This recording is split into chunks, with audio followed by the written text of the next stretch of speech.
All right, so first on the agenda is the topic of scaling up the number of buckets per user. Currently, the list is stored in OMAP on a single Rados object.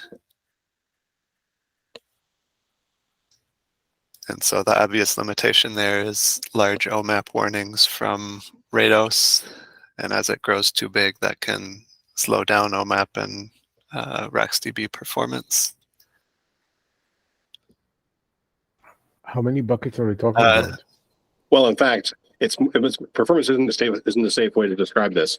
The Rados team has sort of relative to where things, you know, how this feature of OMAP itself was defined when this feature was being designed, and other features like it.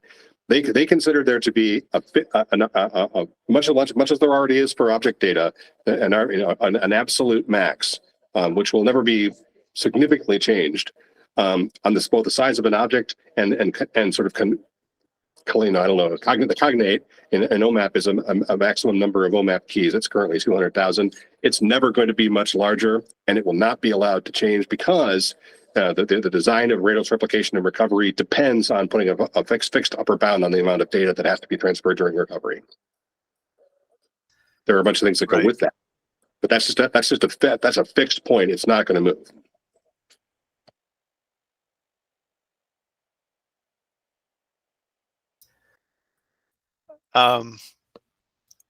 Well, I don't think they really impose a hard limit other than this cluster warning, right? Because I know that customers are raising the.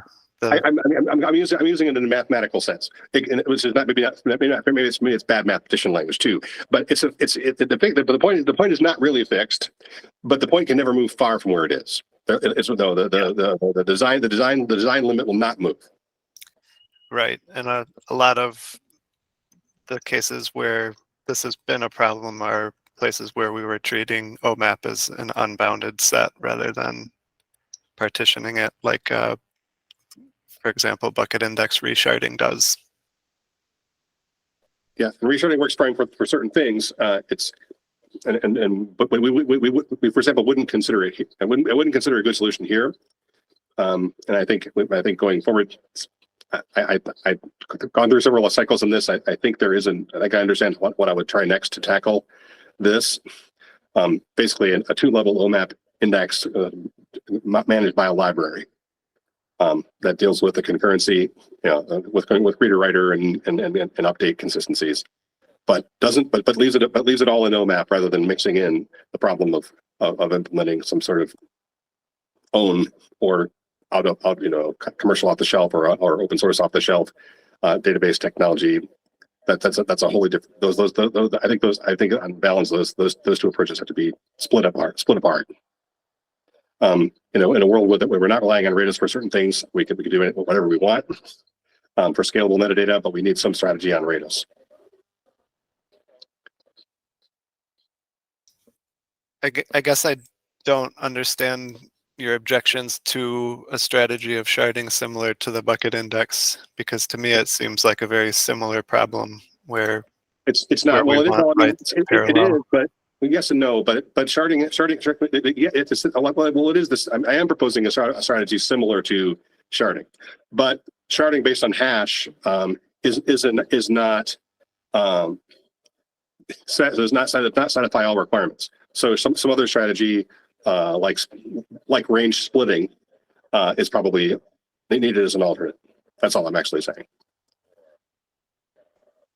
I mean, so that you can support efficient enumeration. We can also maybe take the FIFO approach. I mean, assuming that you're going to have just a handful of those, then you're going to have a couple of objects like in a list, and each object's going to have their own OMAP, right? So overall search wouldn't be so bad. I don't think that works in searching and sorting terminology, but I mean, the technique that's used in CockroachDB is simple range splitting. if we tolerate it, if we came up with a way to allow, for example, a small cache of LRU management or whatever you choose at a particular client endpoint to manage a 2-level index. In fact, it can be shared.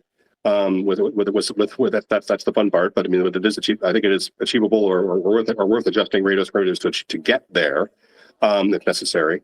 But largely impossible, especially with return return run read and stuff like that. But I mean, you can then have at least 150,000, or let's say 200,000 if we take Neha at her word. You have 200,000 times 200,000 objects per OMAP range. That you do have different OMAP objects subordinate to the one object that names the group. That's over 40 billion. That is roughly 40 billion objects, which I think is a large enough scale to handle almost anything we want to stick in. Do we need sorting for the buckets? Sure, we need sorting in general. Yeah, I mean, if you don't need it, you could use you could use hash splitting, and maybe those ideas can be converged. But if Eric is here, and Eric can talk about the complexity of converting the partition indexes into an ordered sequence, but as is done for bucket listing, it's expensive and it's been prone to more complex bugs than anyone has a right to. Partly because of other tricky semantics that were layered in with special kinds of objects in the range and stuff like that. But seriously, it's expensive. It's complex. And bug prone. But so the point is that you need a general facility. Does this particular feature completely solve it? We're going to mandate it? No, but the general problem space where you have an ordered sequence that we want to scale, that's real. And the only way to scale it in Rados is to split it into independent partitions that'll be distributed in the ordinary rules of Rados. That's the only way you get both both arbitrary size and also the only way you get arbitrary mapping to PGs, which is needed for scaling performance. Because all PG operations in an OSD go in order. Full stop. So I'm curious. It's not clear to me from the API doc about list buckets whether that actually requires ordering. If not, then that would be a lot easier to use and performant to use unordered listing and a sharding strategy. Maybe, but I wish you would. I wish that we would not collapse the problem into that. I don't think that's wise. And I mean, I agree that the ordering of sharded listings is complicated for bucket index. Part of that is because it has to be paginated, and so we have to duplicate a lot of requests. But the list buckets API has no pagination, so it's we can probably implement it a lot more efficiently. And no pagination, so we might have to list 40 billion. Yes. Yeah, I think this is again, as I said in my email to you privately, or Adam. I don't think we can work from the API from this. You also made the case that we don't have to do this at all because because Amazon says that 100 buckets per user is just fine.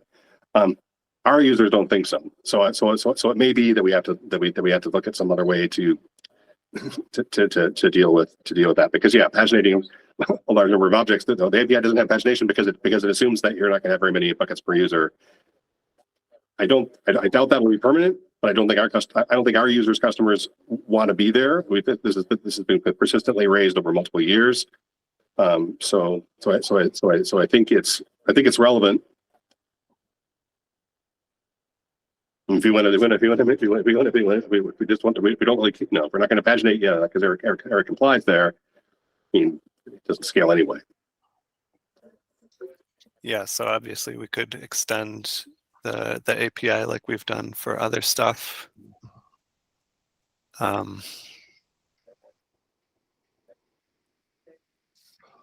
this may be a case where, yeah, I think for whatever reason, I think the persistence of people wanting to do this is real. I think Amazon is going to want to solve this at some point. It may not look the same as our solution, and maybe I do not flatter myself that they read anything we do, but if they did, maybe we could even socialize it to Amazon. But more likely, they'll come up with something else. But does pagination impose order? I don't think so. I mean, pagination imposes order. Hence generalize on order. It's the case I would make. Well, I mean, we do implement pagination for unordered listing. We just take the marker that they give us and hash it to the correct shard and resume listing from that shard. Is that right, Eric? That is correct. Yeah. So I think that I'll yield if you want, but there will be a request and a need for ordering. And if it isn't already here, which I suspect it really is, it'll recur. It will recur. Yeah. And just to remind me, the operations where we use this would be listing a bucket or users buckets, and then we'd have to also modify for any kind of creation, deletion, and maybe some modifications of metadata. Are those the operations that would use this structure? Yes. Yeah, writ large. I mean, in any place we have to have an ordered, in my view, ordered sequence. But in this special case, maybe not. But yeah, you need to OMAP without the constraints of the imposed by single object OMAP. But for most operations, like reading from a bucket, an object from a bucket, or writing an object to a bucket, we never look at this. Yeah. We do not look at this. Where we do look at this, in case you knows the details, and has a write up in this email thread that I'm on. That's sophisticated is the way we manage quotas and some other stuff. I mean, this bucket user bucket sequence is doing more things than just bucket listing, but those are more like CRUD operations and may not have any ordering constraint. But then again, maybe they do in terms of how they're just the fact that they're there. I don't know, but yeah, there's other data being salted in, and needs to be managed. Right. Similar to the way that we accumulate bucket stats for objects in a bucket, we also at the user level accumulate user stats for each of their buckets. So there's the like the stats caches, the quota caches in the background that periodically flush and do writes to this. But I think also Go rate ahead. limit. I think also rate limit. The rate limiting also is doing something similar, right? Well, probably not because the rate. Well, I mean, no, because the rate limit is as we defined it, those are entirely transient. But this is for memoized, essentially, persistent data, reliable data, reliable mappings.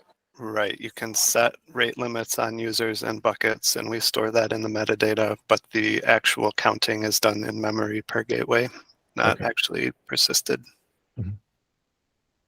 I mean, that's an example. If we did want to make it deeper or cluster consistent, we might converge that into our Redis at some point, something like that.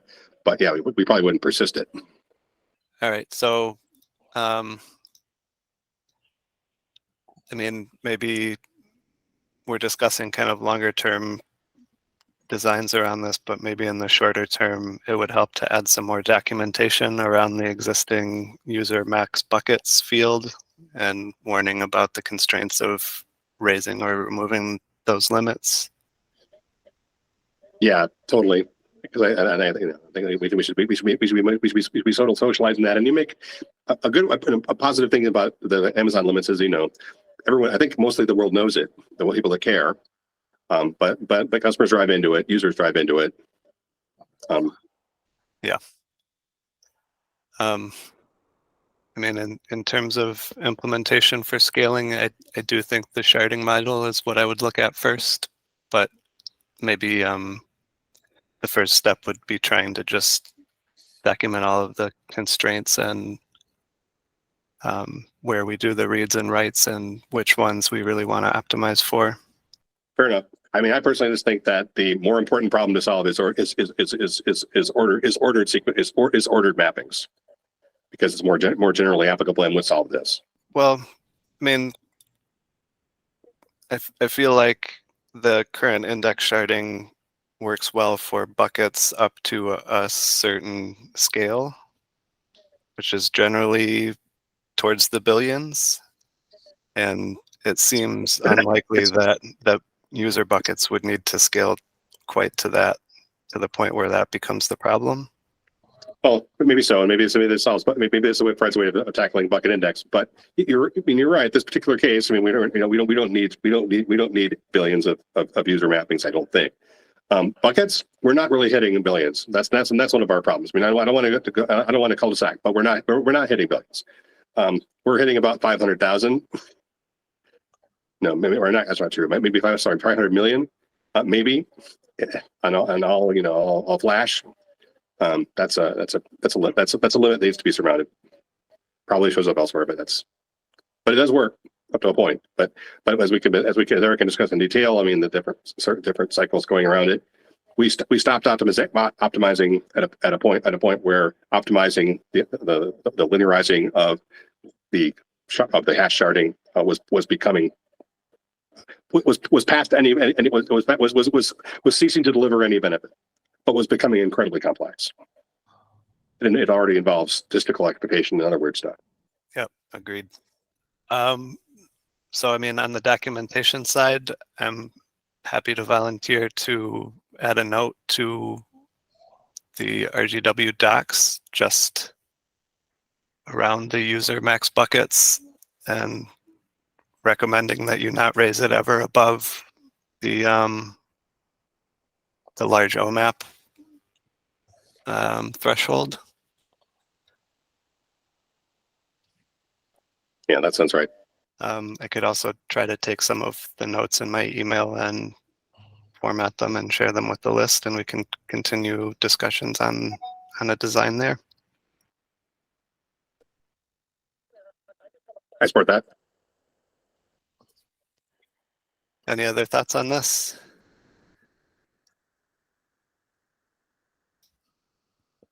All right, next on the agenda is Yuval about Lua package reloading.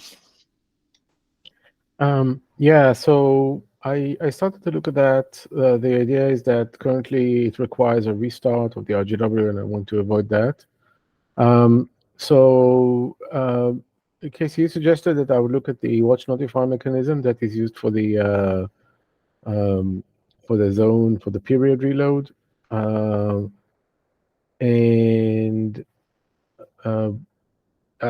looked at that.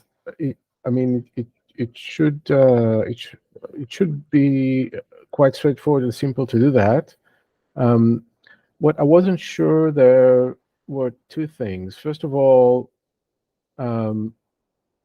whether what is the object that I need to create for the notifying, whose responsibility is to create this object, because the notifications are coming from the Redis Gateway admin and received by the Redis gateways, and I don't think it makes sense that the Redis gateways would create the object, but the Redis Gateway admin creates the object only when somebody wants to add a package. So I wasn't sure about that, how the mechanism will work.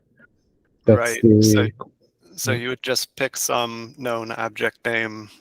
I think the rest of the watch objects are generally in the RGW control pool, but for realm reload, it might be in the root pool instead.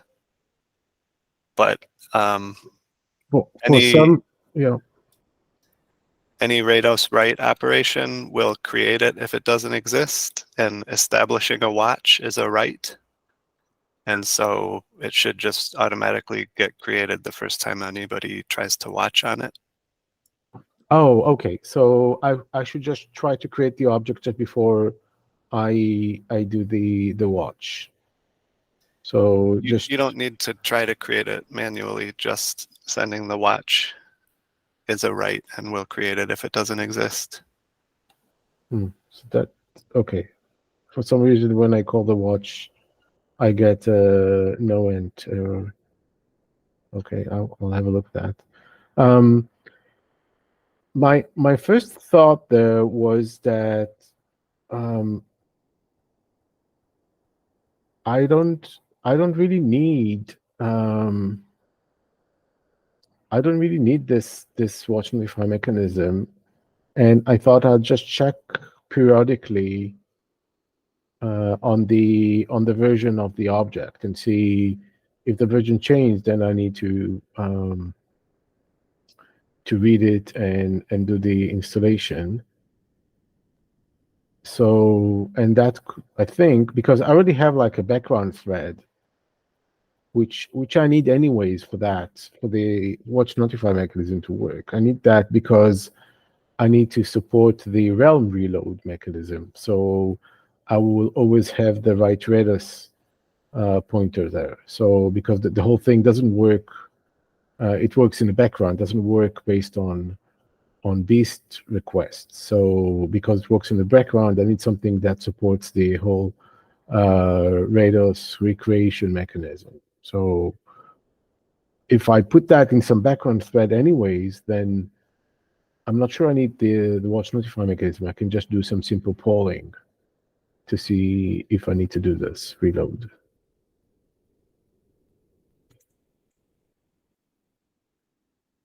I'm trying to see what kind of value the watch notify mechanism gives me. I mean, maybe timeliness, but it doesn't really matter in my case.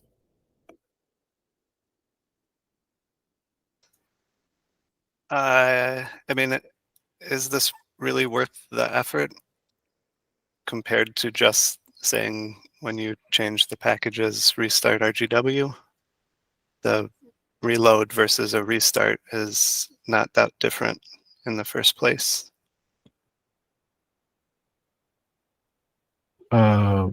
It is. I mean, restart really kills a process and starts that all over. This is an outage in the system. My reload doesn't give almost any outage because it's not like I'm not doing the pause resume reload.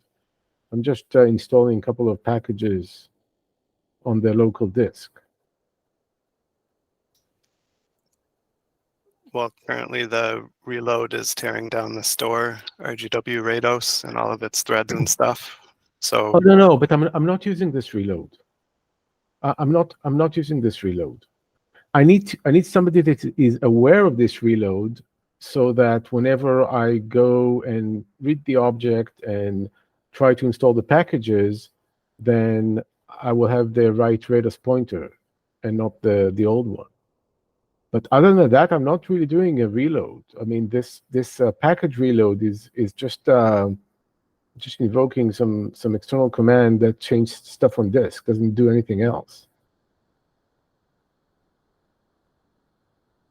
It doesn't block or do anything to the operation of the Redis gateway.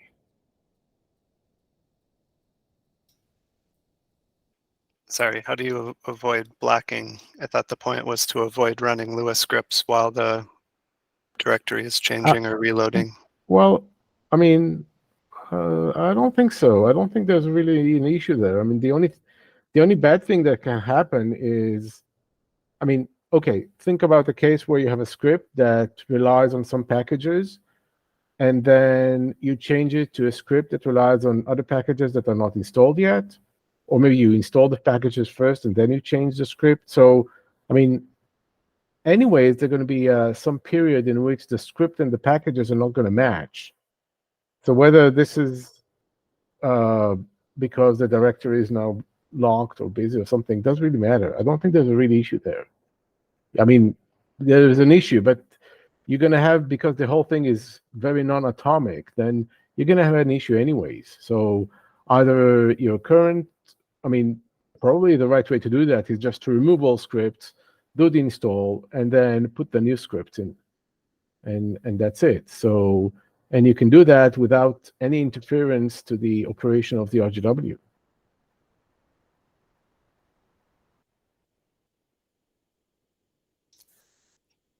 Sorry, I guess I was misunderstanding. What exactly needs to reload then when the Well- packages change?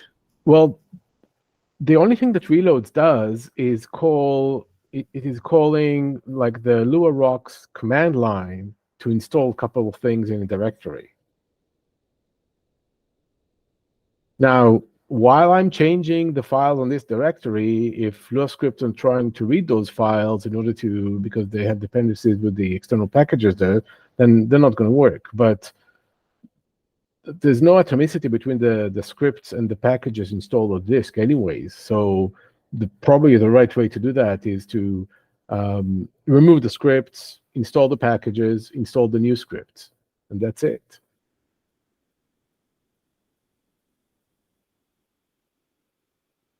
So I'm not going to pause resume. The only reason I'm concerned about pause resume is that the code that installs the scripts needs to read the list of, the code that installed the packages need to read the list of packages from some system object. And for that, it needs the radius. So it needs the right one in case somebody called really reload on the RGW at the same time. Okay, so some admin command is writing new entries into the list of packages that we store in Rados. Mhm. And we need to tell each RGW to reload that list and use Lua Rocks to install those packages locally. Yes, exactly. Okay. So if you're saying that the notify command should create the object, then I'm just going to investigate to see why it's not happening, and maybe just skip this mechanism.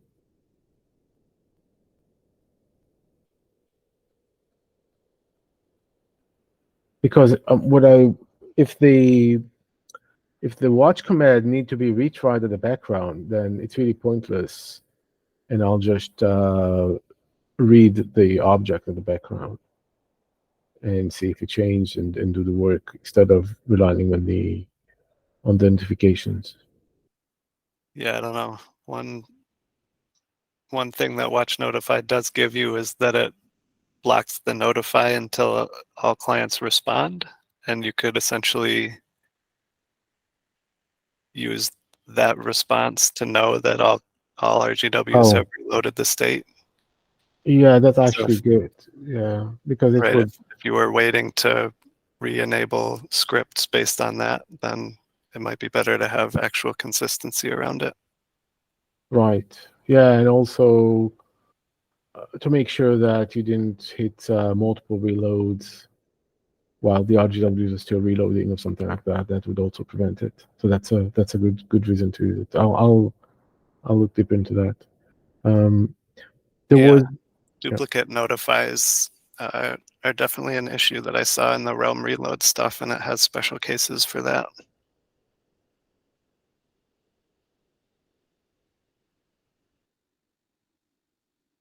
Yeah, so I guess if we block the Redis gateway admin until all Redis gateways replied, then at least from that admin, nobody would resend another notify. There was another small thing that I've noticed there, is the question of zipper. So because of the notification, this code is really Redis specific, but the code doesn't sit, it sits above the zipper line. So I wasn't sure what's the right approach there.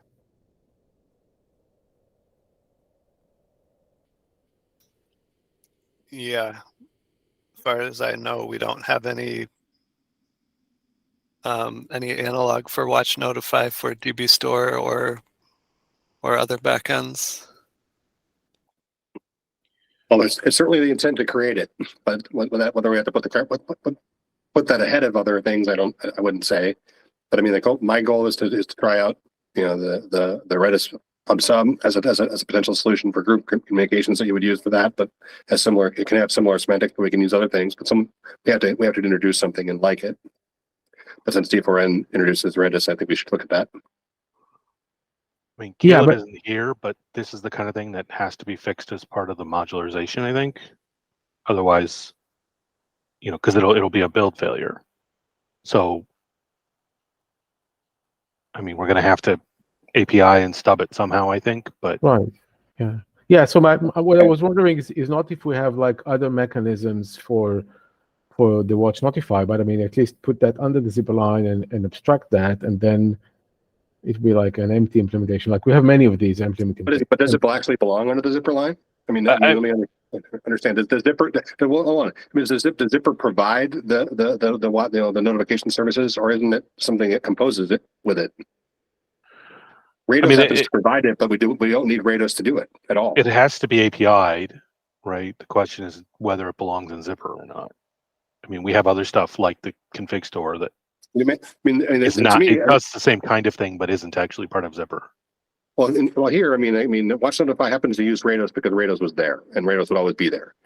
But looking at it, considering that that it's actually a notification within all the nodes in the RGW cluster, routing through with a backend is acceptable, but by no means required by the concept. The other ways I would do it would not use Rados.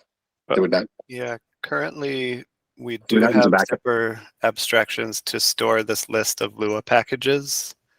And the Lua Rocks stuff to actually install those is above the line. It just relies on zipper to read the list. I think it might make sense to extend that existing API to also be able to pass in some observer interface. And if the backend supports notifications, then it could call your callback based on Watch Notify for Rados. Yeah, I was thinking about that, but then I saw that the Realm reload Watch Notify mechanism by itself is above the zipper line. It is also using Rados directly. So yeah, and again, that will have to be fixed by the modularization. So, I mean, like I said, Caleb's not here, but he may have already encountered this and come up with a fix for it.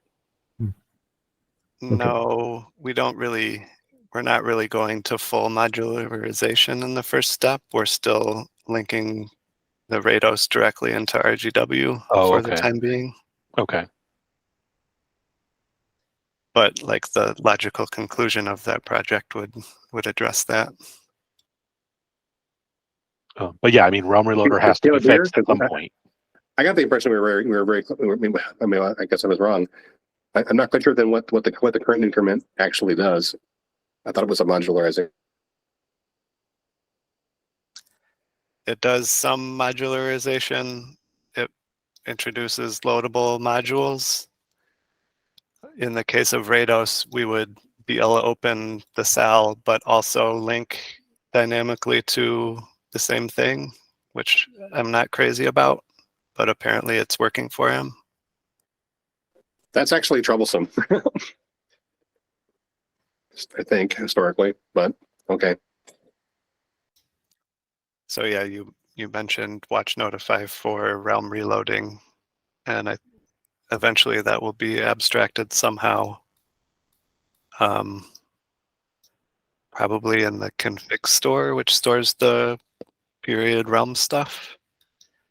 But I think that some store backends just won't support notifications and won't implement that. I think that'll be okay, but similar to what I suggested for the Lua list, I think the zipper API will just need to have some abstraction for observing changes. I mean, some stores won't support multiple RGWs anyway, like TV Store doesn't. So you don't really need a Watch Notify because there's only one possible RGW that can access the data. I don't know. It is kind of weird because Rados GW admin can do writes in the meantime.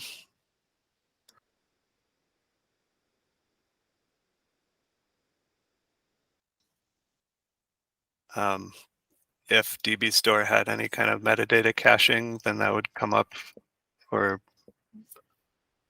that invalidate messages, but it doesn't cache metadata currently. So Yuval, has this discussion helped? Do you see a way forward? Yeah, I'll investigate a little further on the watch notify, see why it's not working for me, and would create those abstractions at least for, so at least the Lua package notifications will be abstracted. All right, sounds great. Yeah, it might help to look at the use of watch notify for metadata cache to see whether it has to actually create things. I assumed that just watching would create the objects. Maybe I'm wrong. I guess there shouldn't be any harm if I try to create the object, or like, I don't want to write anything to the object when I'm just watching. But if I just kind of open the object for writes, that should create it if it doesn't exist, right? Right. You can always add a non-exclusive create before the Rados watch in the same OSD app. And that'll create it if it doesn't exist. Okay. Any more thoughts on this, either on the Lua side or zipper abstraction related?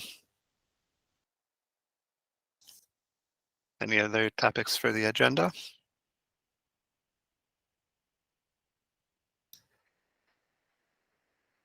Tom, anything new on the Bloomberg side? Nope, I don't think so, really. All right, thanks. I guess we'll call it here.